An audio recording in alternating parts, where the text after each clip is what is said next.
Gayatri Vidyanikethan high స్కూల్లో ఘనంగా social pest 2025 ఈరోజు గాయత్రి విద్యానికేతన్ స్కూల్లో సోషల్ ఫెస్ట్ 2025 ఘనంగా నిర్వహించబడింది. ఈ కార్యక్రమం అధ్యక్షులు శ్రీ అల్లంకి శ్రీనివాస్ మరియు కరెస్పాండెంట్ శ్రీమతి రజనీదేవి ఆధ్వర్యంలో జరిగింది. విద్యార్థులు చారిత్రక స్మారకాలు, పురాతన దేవాలయాలు, వాస్తుశిల్ప నమూనాలు, పరిశ్రమలు, అలానే పెద్దపల్లి జిల్లా ముఖ్య ప్రదేశాలు ఆకర్షణీయంగా ప్రదర్శించారు. Karimnagar cable bridge, ISRO rocket, Bharat parliament, India gate, Ayodhya, Tirumala Tirupati దేవస్థానం, సమ్మక్క సారాలమ్మ జాతర, తాజ్మహల్, ఎన్టీపీసీ వంటి మోడల్స్ ప్రత్యేక ఆకర్షణగా నిలిచాయి. ఈ ఫెస్ట్ యొక్క థీమ్ నో యువర్ డిస్ట్రిక్ట్, మీ జిల్లా గురించి తెలుసుకోండి.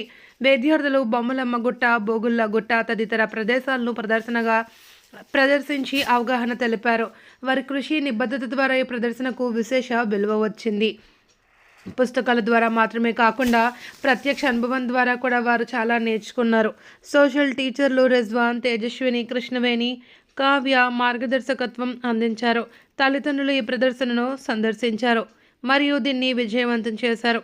వారి సహకారం మరియు మద్దతు మరింత ఉత్సాహాన్ని నింపింది. ఈ ఫెస్ట్ విద్యార్థుల ప్రతిభ, సృజనాత్మకత, వినూత్న ఆలోచనలు బయటకు తెచ్చే విధంగా నిలిచింది. ఈ కార్యక్రమంలో principal Vijay, vice principal Priyanka, పోషకులు, విద్యార్థులు మరియు ఉపాధ్యాయులు కూడా పాల్గొన్నారు. From 9th standard, Gayatri Vidyaniketan High School. Firstly, I would like to thank our management, Chairman Sir Sri Alanki Srinivas Sir Garu and Correspondent Madam Rajindevi Madam Garu. We think that social is a boring subject to listen in class. This is the best example to learn social practically, and we did projects to know industries, places in our district mainly.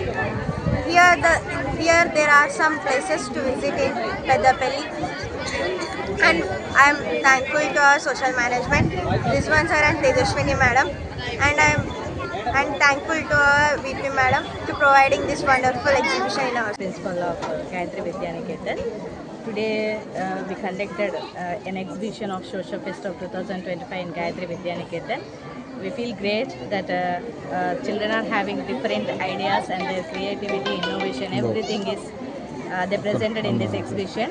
We feel very happy that actually we too don't know that the children are having this much creativity in their minds, and through their young minds they have proved that they have given a successful exhibition in our school.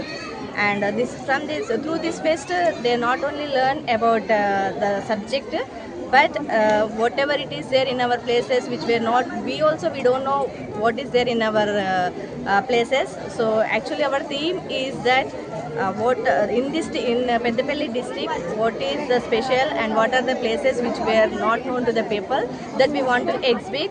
From 3rd class to 9th class, all the children interestedly they participated and they proved that, and through this they are learning the creativity and innovation, and also the possible whatever they can do, and also the parents also cooperated a lot for doing this such kind of projects. First of all, we want to thanks to the parents and also to our management, Alanki Srinivas Garu and Rajini Garu. So thank you ma'am for this wonderful opportunity to prove ourselves once again in our Gayatri institutes. To conduct the science fair like that, so many we are in a school conducting to know the people awareness about our surrounding places. మన చుట్టుపక్కల ప్రాంతాల్లో ఏమేమి ప్రదేశాలు ఉన్నాయో అందరికీ తెలియచేయాలనే ఉద్దేశంతో, వాటిని పిల్లలకు కూడా వాళ్ళు వాటి గురించి పూర్తి వివరాలు తెలుసుకోవాలనే ఉద్దేశంతో ఈరోజు మా గాయత్రి విద్యానికేతన్లో ఈ కార్యక్రమాన్ని నిర్వహించాము. మన పెద్దపల్లిలో, మన ఉమ్మడి కరీంనగర్లో, మళ్ళీ తెలంగాణలో మొదలగు ఈ ప్రాంతంలో మనకి తెలియని ఎన్నో ప్లేస్లు ఉన్నాయి. అవి చారిత్రాత్మకమైనవి, అది భక్తి సంబంధమైనవి, అవన్నీ కూడా. ఈవెన్ మన పెద్దపల్లిలోనే బాహుగుళ్ళ గుట్ట అని చెప్పేసి, రాముల గుండాల అని చాలా ప్లేసెస్ ఉన్నాయి, పాండవలంక. సో మన ప్రాంతాలను మనము అది అభివృద్ధి చేసుకోవడానికి, ప్రజల యొక్క ఆదరణ పెంపొందించడానికి ఈ కార్యక్రమాన్ని ఈరోజు మా గాయత్రి విద్యానికేతన్లో నిర్వహించాము. దీని ద్వారా ఏంటి అంటే పిల్లలు మరియు పేరెంట్స్ అందరూ కూడా చాలా ఇన్ఫర్మేషన్ తీసుకుని, పేరెంట్స్ కూడా చాలా ఆశ్చర్యపోతున్నారు, మేడం మా చుట్టుపక్కల ఉన్న ప్లేసెస్ కూడా ఇన్ని రోజులు మేము తెలుసుకోలేకపోయాము. ఈ ప్రోగ్రామ్ మాకు చాలా ఆసక్తికరంగా అనిపించింది. మాకు వీలైనప్పుడు మేము తప్పకుండా ఈ ప్రదేశాలన్నీ కూడా వీక్షిస్తాము అని తెలియజేశారు. మాకు చాలా సంతోషంగా అనిపించింది. పిల్లలు చాలా కష్టపడి పేరెంట్స్ యొక్క ప్రోత్సాహంతో టీచర్స్ యొక్క గైడెన్స్తో చాలా